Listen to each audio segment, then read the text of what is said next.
দুদক জানায় রাশেদ খান মেননের অবৈধ সম্পদের মধ্যে রয়েছে লন্ডনে নিজের নামে 25টি বাড়ি, এছাড়া স্ত্রীর নামে কানাডায় 5টি ও যুক্তরাষ্ট্রে আছে 2টি বাড়ি এবং বিভিন্ন কোম্পানির শেয়ার। অন্যদিকে ঢাকার গুলশানে 4টি ফ্ল্যাট ও বনানীতে 2টি ফ্ল্যাট সহ ঢাকা ও ঢাকার বাহিরে 1000 বিঘা জমির মালিকানা আছে তাদের।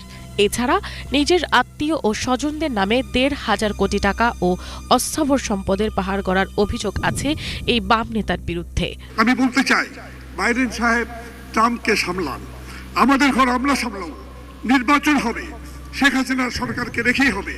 বিএনপির উচিত হবে নির্বাচনে অংশ নেওয়া। রাশেদ খান মেনন সমাজ কল্যাণ এবং বিমান ও পর্যটন মন্ত্রী থাকাকালে অবৈধভাবে চাকরিতে নিয়োগ, টেন্ডার বাণিজ্য, স্বর্ণ চোরাচালান, বিমান ক্রয়ে অবৈধ বরাদ্দ প্রদান সহ বিভিন্ন অনিয়ম দুর্নীতির মাধ্যমে কমপক্ষে 15,000 কোটি টাকার দুর্নীতি ও অনিয়ম করে অবৈধ সম্পদ অর্জন করেছেন